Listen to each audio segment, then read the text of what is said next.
All right. We've been looking at the book of Ecclesiastes and through with the first 6 chapters where, for the most part, he introduces that all is vanity in this life. The under the sun that we see all through this book talks about life in its physical sense or in the material world. And the point is that from just the material things in life, can you make sense of life? Can you see what it's all about? No. What do you have to include in that? All right, the spiritual side of life. That makes things have a meaning or a purpose that is there. When one searches for God, as God has said that all should, that they have a recognition, Romans 1 talks about that there's a God, by the very fact that this world exists with its complicated way, its order that is there, the power that is brought forth. In all those things, you don't see an explanation that comes with any man or creature. Instead, what you recognize is there has to be something behind that, and that has to be a sufficient power and wisdom to bring about the world that we now have. So you search for God, you recognize that there is a creator. In the scripture, we find out who that creator is, and it tells us how it is that we ought to live. The wisdom literature has that unique place of telling us how we ought to live in a world that's round about us, whether it be with regard to giving praise and honor unto God the way that we should in the Psalms, or whether it have to do with an action or the action that is there of love with one that is a spouse in the Song of Solomon, or whether we're talking about day-to-day living and wisdom in that with Proverbs. But the unique place of Ecclesiastes has to do with the search that we have for, why am I here? What's my purpose? And so you have the writer Solomon, who's given more wisdom than anyone else had had on the earth. And so he searches for that purpose. What is the meaning of life? Why are we here? How does all of it fit together? And he recognizes in the end that without God being added to that picture, without him being the central focus, as a matter of fact, then you have no answer about our purpose and the purpose of this world and how everything fits together and makes sense.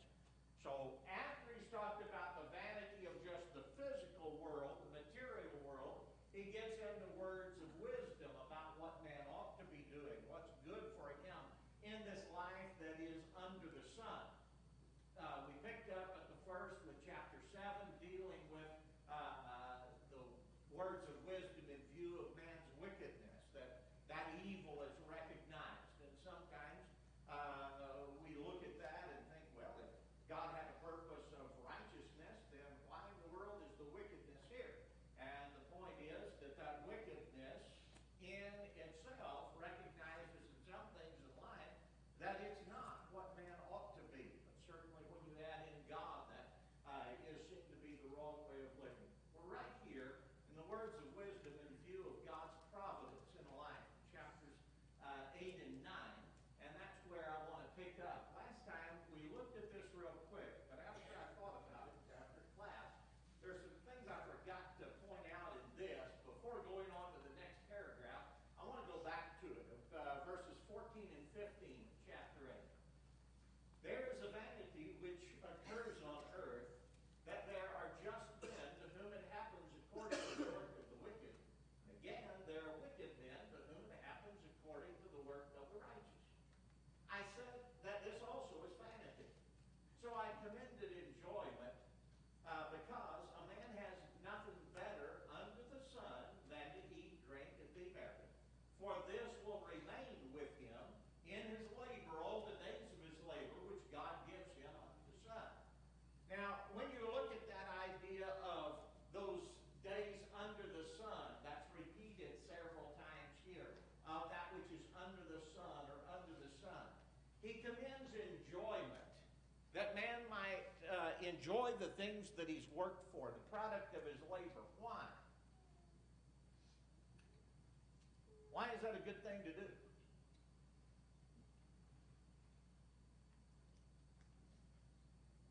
Let me ask you another question. If you don't want to answer that one, I'll give you this one. What other options are there besides enjoying the product of his labor? What else can he do with that? Do what? Not be satisfied. Okay. He could not be satisfied with it. He could amass it and try to act like he's just hoarding all of that. He's dealt with that already, really, and he's going to deal with it again. He can be a fool with it. He can do different things that are of evil with it, all kinds of things that are that. But is there any problem with enjoying that product of the labor in this life right now? When we work for something, that we enjoy the effect of that. Live life and see good days. All right. So not only is there not a problem with that, but we recognize that's what we're supposed to do. That is something that is to be used in this life. Not in ways of evil, but in inherently things that have nothing to do with evil. You can enjoy that. There's nothing wrong in enjoying those things. Some in the ascetic world, like monks and so forth, that have set up things and have the idea that you've got to deny yourself any earthly kind of enjoyment so that you can be more holy. Go to Colossians chapter 2, and what does Paul say about that? That's will worship. That's not of any kind of a benefit in the war against the things of the Spirit. So that's not something that is a true idea, that the more we suffer, the better off we are. And that's exactly what Solomon's dealing with here. Go ahead, Larry. Could he be talking about attitude, having a good attitude with what you have, as opposed to... Sure, that's going to be a part of it that we look at elsewhere too. But, sometimes we get that concept that either our whole life is given to the things that we have in life under the sun, or we deny ourselves any pleasure. Those two kinds of opposite directives are both ones that are wrong. They aren't what God has pointed out within His Word. Go ahead. It seems to mirror the New Testament scripture where it says, be content with what you have. There is that contentment. Godliness with contentment is great gain, Paul talks about there in 1 Timothy. Go ahead.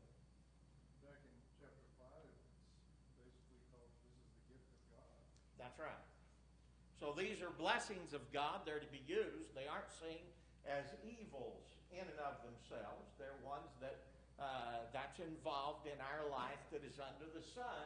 He says you ought to do that. Eat, drink, and be merry. Now, what would I do if I took that too far? If I said life is all about eat, drink, and be merry, now what? Okay. Why do I know that? Because you're putting that before the... All right, put it before the Lord. In the New Testament, the same phrase is used, and when it's that as being all of life, it's condemned. So I got to keep it in a context that is there. I know that isn't all there is, but I know that's involved in what man's purpose in this life under the sun. That I can do that is right before God.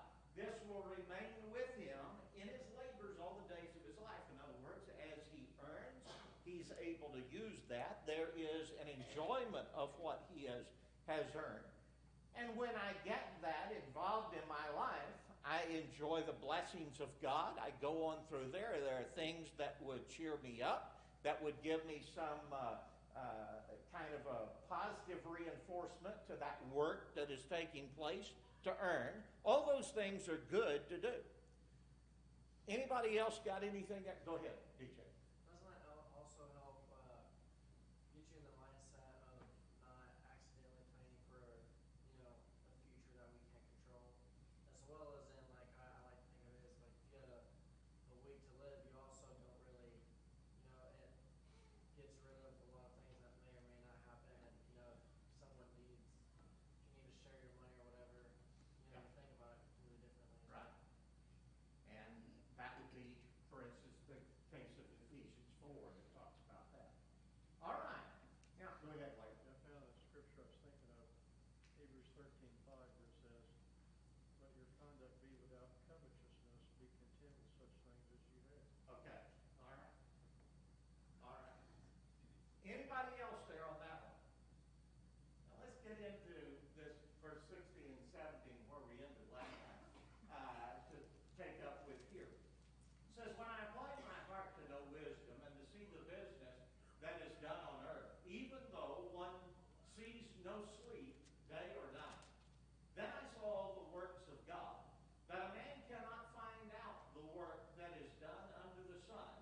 For though a man labors to discover it, yet he will not find it. Moreover, though a wise man attempt to know it, he will not be able to find it. There's a hyperbole of sense used here when Solomon talks about, I applied my heart to know wisdom and to see the business that is done on the earth, even though one sees no sleep day and night. How would we say that? I tried to figure out what this was all about and stayed up nights. I didn't sleep. I was working on all of this thing. That's the idea of the intensifying. Even if you searched night and day and didn't have any sleep, and you took all of that time to try to figure out the business that is done on the earth, how this world goes on, how it works, why it works the way that it does. He says, then I saw all God's works, and what about them?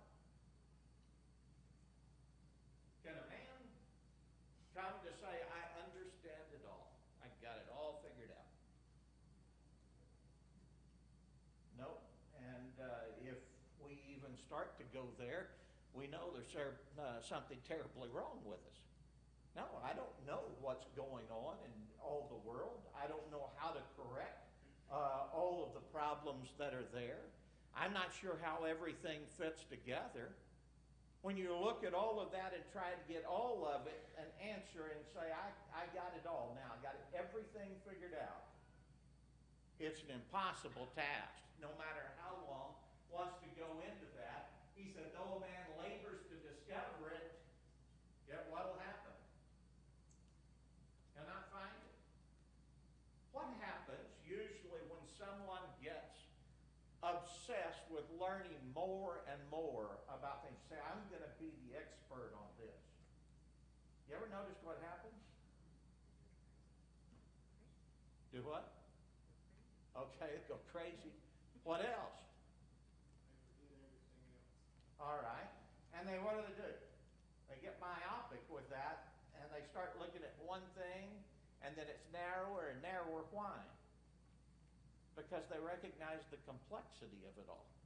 I remember when they started out with the Human Genome Project. I've read with that. That's one of the things that I used to do in Houston, is go down to the medical center and read the latest things that they would have on all the Human Genome Project. I still keep up on it. But what I noticed is, real quick, that the more they got into that, the more complex it became. And then the more they got into that was a little bit more complex, it started to divide into all kinds of fields. And you could no longer research all of the Human Genome Project. You had to tell which part you were going to. It broke up into all kinds of different things. And you recognize that within that one molecule, there's this huge amount of information, to the point that people have had to go into that. And what happens is, I think it was Secretary Bennett that made the statement. He said, what you do with experts is they know more and more about less and less until they know everything about nothing. And that's kind of the way that it happens. You have those kind of things. It's not a possibility to have that kind of a full knowledge of what's going on in this world and have that understanding. Go ahead. Maybe a good example of this, illustration of this might be Job in the book of Job, when he was wanting to talk to God, and then when he did, he was put in his place. Yeah. Chapter 38, God starts telling him, do you know about this? Can you tell me why this happens and this and so forth? Good point. Anything else there? All right, go ahead, Scott. It's better to know a lot about a few things than a little bit about everything. As long as you choose the right few things, you're going to learn a lot about, like the scripture and things that are meaningful to you and so on. Because I see a lot in Solomon that he obviously was very wise to ask for wisdom, because you can see how all that wisdom about everything made him miserable.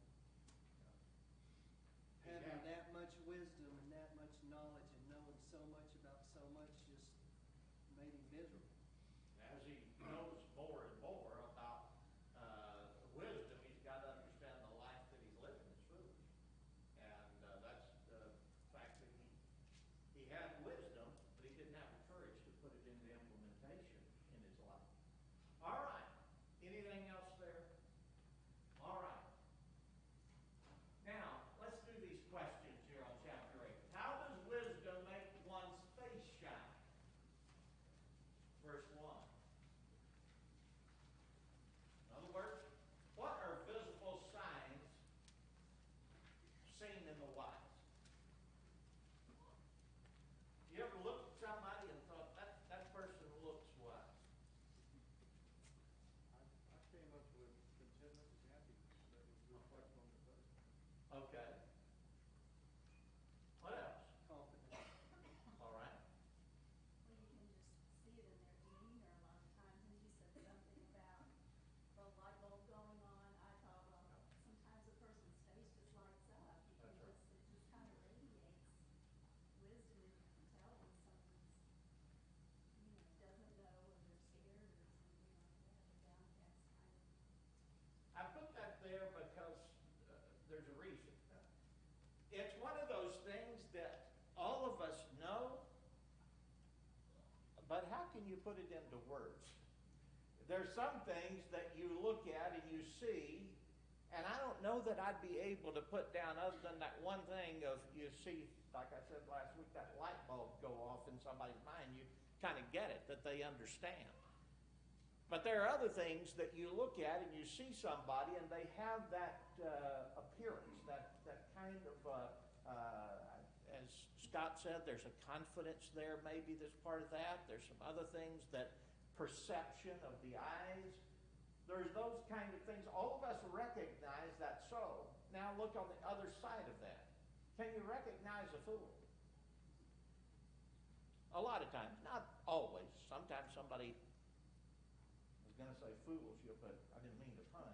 But those kind of things, you recognize sometimes they kind of catch up on you. You didn't expect them to be that foolish. But the idea is those things have visual signs that are there many times in life. What admonition is given regarding the laws of the king? Keep them. All right. Keep them. That's a good idea that is present if you're going to want to get on the right side of that ruler. Why is rebellion to the king unwise? All right. He has power. It's not just that God has given a place to government. That's not the only point. Solomon's point is, in life under the sun, in life as we live it right now, it's not wise to live a life of rebellion. You're going to end up with that power that he has used against you. 4, because the sentence against an evil worker is not executed quickly or swiftly, therefore the what? The what? Okay. Of the sons of men is like what? Fully set in them to do evil. Why? Why? Go ahead. There's no consequences. Okay. So why, you don't think you're, it's like your kids, if you say, well, you're gonna get in trouble if you do this and you never do anything. Okay. They're gonna keep on doing it, and they're gonna get all set in it. All right. Let me get to another point. It's a good statement that if you never do anything, then, that's not going to teach you anything. What if I do this? My kids did something that's wrong and said, I'm going to punish you. I don't have time today, but day after tomorrow I'm going to get punishing you on that. Now, why is that not going to work? By day after tomorrow, what have they forgotten about? What they did. They forgot some of the points about it, no matter how good their memory is or yours. And it wasn't brought together with the problem. When you put the problem there, the crime and the sentence, if you will, or the wrongdoing and the punishment for it, the closer those are together, the more there is of a learning. And there's also more of a discouragement for doing that another time. And that's one of the things that comes about in a society when you distance those and have that so far away from receiving the just deserts of a wrong, then you're going to have more and more of that wrong that is going to be present. All right, anybody got anything else there on that part? That's one we see in our society pretty clearly. Even though the works of the just and the sinner may not lead to their deserved end in this life, what assures final justice will be done? Yet we know what? Okay, God is in control.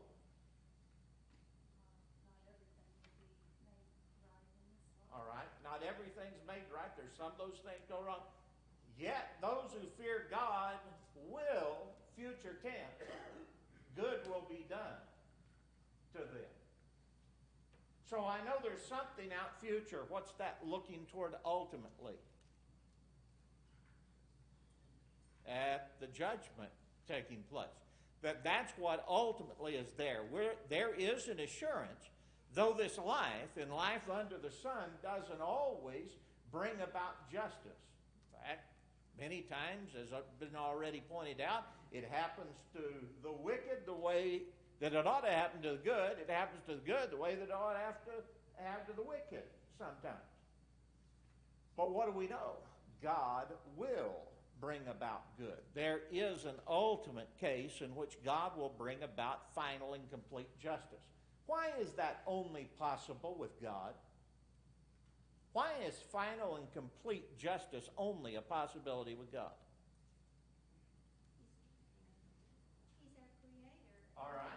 He has the power to. Okay, he has the power. What else?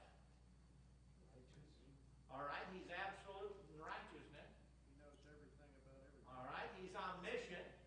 So you look at the character of God and his nature, and what does that tell you? He's the only one who can ultimately make things right, be the absolute justice that takes place. It isn't possible for any man to be like that. While we look at things and try to make justice to the best that we can in this world, the fact is we're never going to be perfect at that. It's not going to happen. It doesn't happen with any kind of a system, never has and never will. Because there's no one that is that perfect judge. That all-knowing, all-powerful, absolute in what is right and true and godly and holy. So with that absolute nature of God, he's the only one that can bring that total justice to bear in the end. 6, after Solomon had applied his heart to know wisdom and to see the business done on earth, what conclusion did he reach? What conclusion? Mankind. All right. It's not going to happen. Man is not going to understand that. No matter who he is, no matter how wise, no matter how long he studies it, and so forth. All right.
He who takes an oath as he who fears an oath.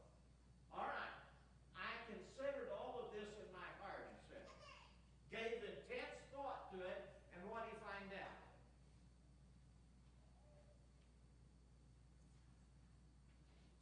There are things that are similar in life under the sun for who? For the righteous and for the wicked. There are things that are like that. As a matter of fact, he said in verse 2, all things come alike to all. One event happens to them. The idea that all things come alike to all is we all face the commonality of life in this world. And the thing that you look at as bringing all of us together, what all men come to understand, what they partake of in the end is what? Death. That all die. There's nobody who lives forever. There's nobody who goes on. That's something that faces us all. We all have a destiny that's there. If the Lord doesn't return before that point, that we die. And is there a difference in the death process of the righteous and the wicked? How about the wise and the unwise? Rich and poor. It's the same process that takes place. We're all coming to that point. There isn't a way that we escape that. We all have that commonality that's there. The righteous, the wise, and their works are in the hand of God, he says. Why do I need to know that? While I'm looking and seeing that we have a commonality in life, and we have commonality that we're facing death. Why do I need to understand that the righteous and the wise, their works are in the hand of God? There's a sense in which the wicked and their works are in the hand of God too, right? So what is it that he's talking about? Why single out the righteous and the wise, that their works are in the hand of God?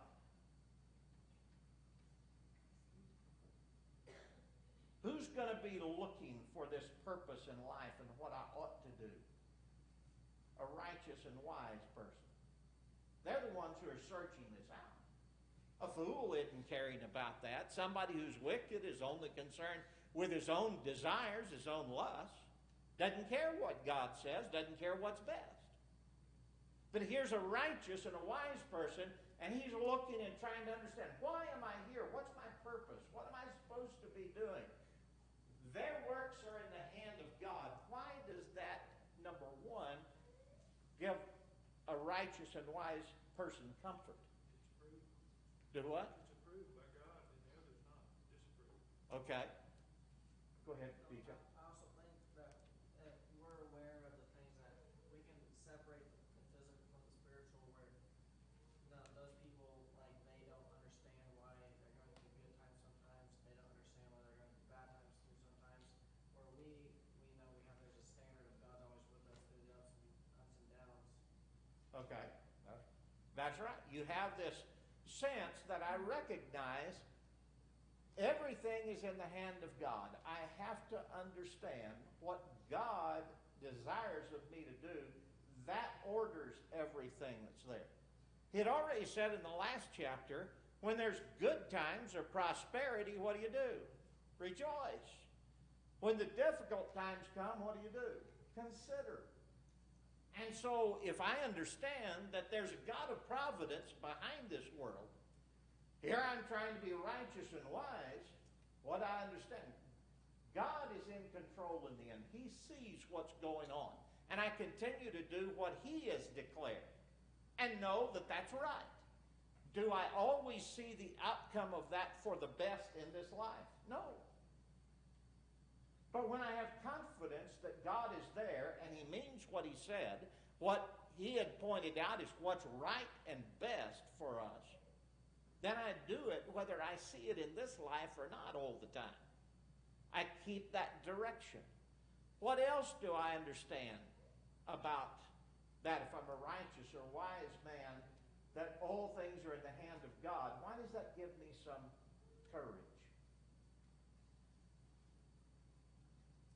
I was thinking in a general sense, all of those attributes and the Okay. ultimately. So you're part of that connection. There's a powerful connection between you and God when you are righteous, when you're wise, and you're following the teachings of God and the instructions of God. Okay. All right. My brother's 6 years older, my sister 9 years older than I, and so I got the least amount of allowance when I was a little kid, and we go to the shows on Saturday morning, and what I wanted to know, they had been to that stuff before, and I wanted, does it end good or bad? And the reason was, if I was going to spend my quarter on a movie, yes, young people, they did used to cost even less than that, but a quarter there ultimately. If I was going to spend my quarter on a movie, I wanted to make sure it's a good one. If it was sad and bad, I didn't want to waste my time with my quarter on that. I wanted something that was a happy one. Well, what does the wise and righteous know? When you look ahead to the final chapter, there's victory in Christ, correct? If I know the end of the story, then I have a confidence that's there. There's something that is there about life, that there is a hope that exists. And when we look to that end of all, and Christ is the one who conquers, he is the one who rules with those who are righteous, then I recognize that's what the end is. And I keep that hope there in mind. Now, what is scary about the idea that the works that we have are in the hands of God? Harry, I don't know if it's as much scary as much as that. I think it's human nature that we want to know and we want to know now. And we must believe and trust God's providence. That's right. And whatever occurs, then that has occurred, and we have faith and belief and hope in eternal. And so I think we become worrisome and vanity if we're trying to figure out God's providence. Exactly. And so we have to understand that God is the pilot and he is in control, and then increase our faith That's right. that he's in control. That I have confidence that God is going to bring about the best in the end also recognizes the fact that I know God has power. And that if I go against that, where am I going to end up? I'm going to end up opposed to the God who's going to conquer all. And so there's a recognition, there's a rightful fear. That's what Solomon says at the end of this book. Here's the end of the matter, all's been heard. What? Fear God, keep his commandments. That kind of a reverential awe and a recognition of a rightful sense of dread that God can bring about judgment on those who do not do his will. All of those fit together when we look at them in life. Go ahead. The Psalm 73 is a really good parallel to this. The psalmist is talking about the same thing.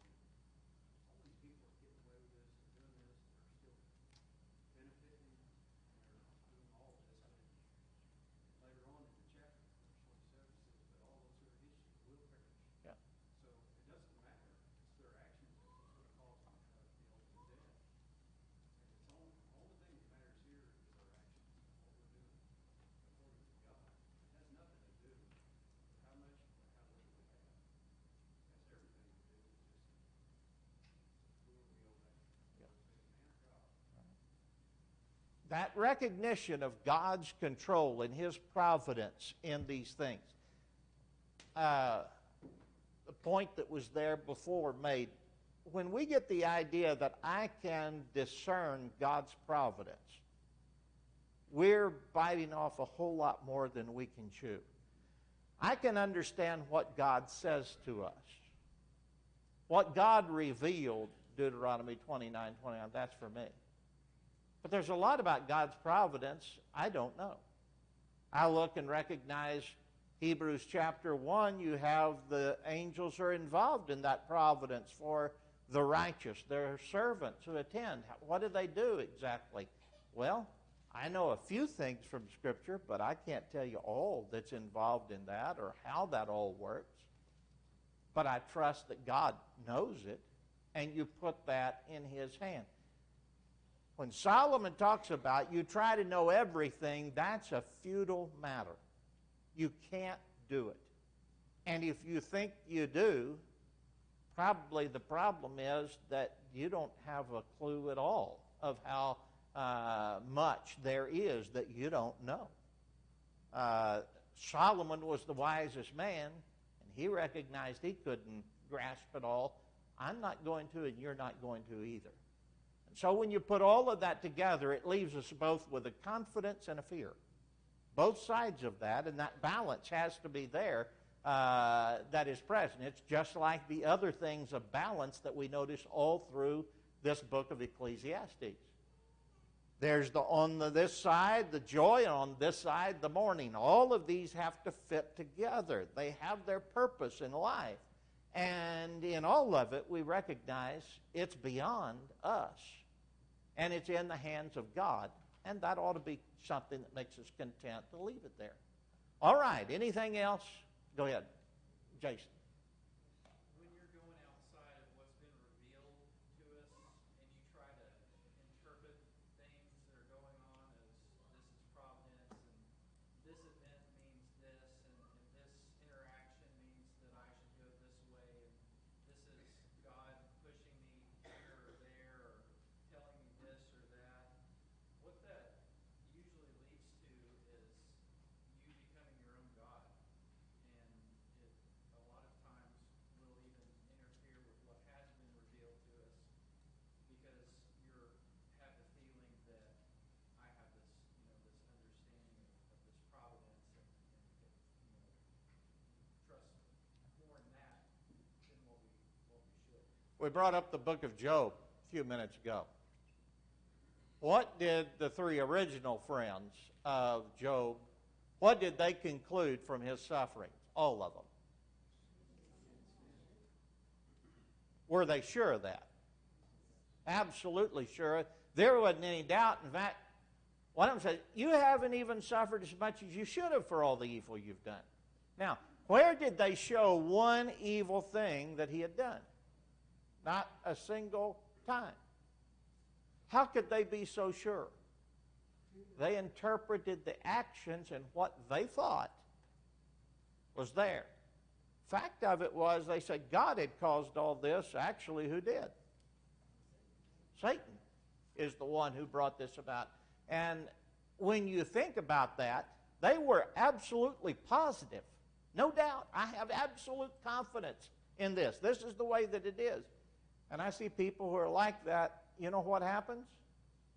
They've convinced themselves. They're going to make themselves, I know this is so. You need to have this kind of confidence that I have. And yet they've had it where God hasn't spoken.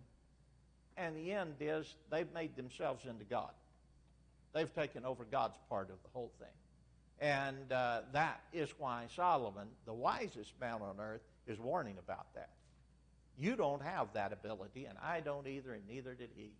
Go ahead. I just thought of a companion verse to Ecclesiastes 9:1 in the New Testament, Ephesians 2:10, for we are his workmanship, created in Christ Jesus for good works, which God prepared beforehand that we should walk in them. Very much parallels that. Okay. All right, anybody else? Anybody? Thought I saw another hand, but I guess not. Okay. As is the good, he says. He ends up, as is the good, so is the sinner. He who takes an oath, as he who fears an oath. All of that is saying they die the same, right? Now, I want to center in on this one. As the good, so the sinner. He who takes an oath, as he who fears an oath.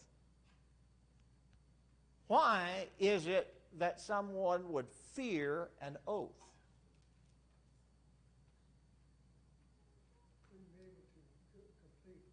All right. What had already been pointed out about that earlier in this book? You better be wise and keep your oaths. It's better not to vow than to vow and not keep that oath.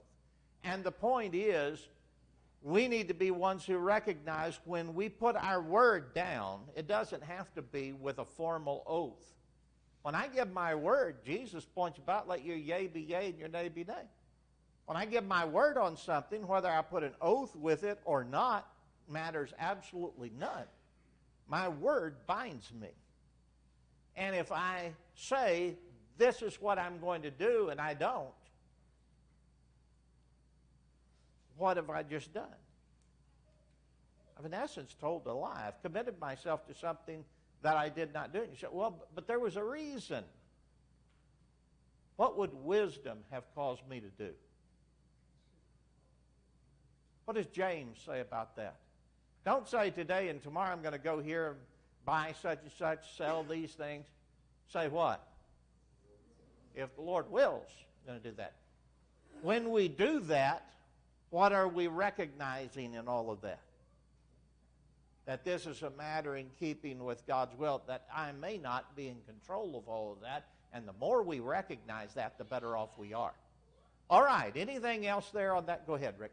Yeah, Harry, I think if you look at all the way from verse 1 through verse 2, when you read verse 1, and we know that the righteous and the wise and the works are in the hand of God, and then you read all the things that are in verse 2, you kind of go, well, what if all these things happen to 2, then what's the deal?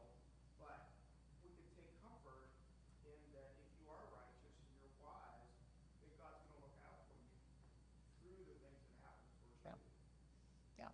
And that all of us face death, but that isn't something we have to fear.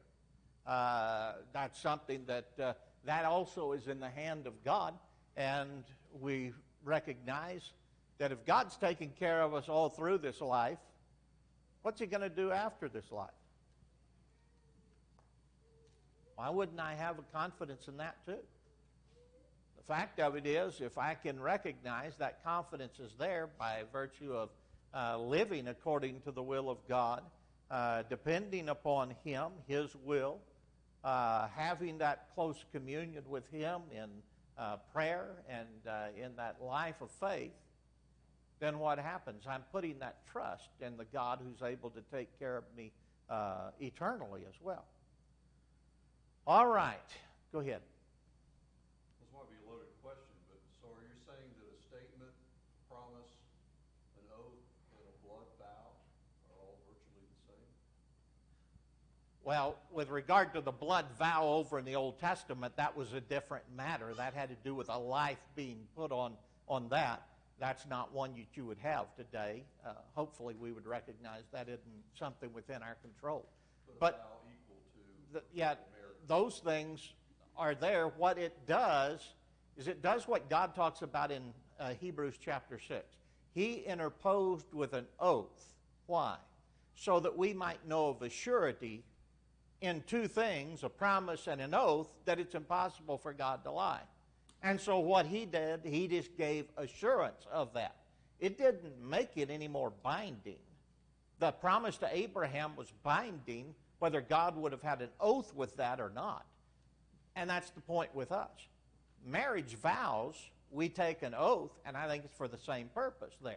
That you make that oath to give a kind of a visual aid of the emphasis that's being put to this. All right, anything else there? Okay. I think we'll end it there and start with that point next time.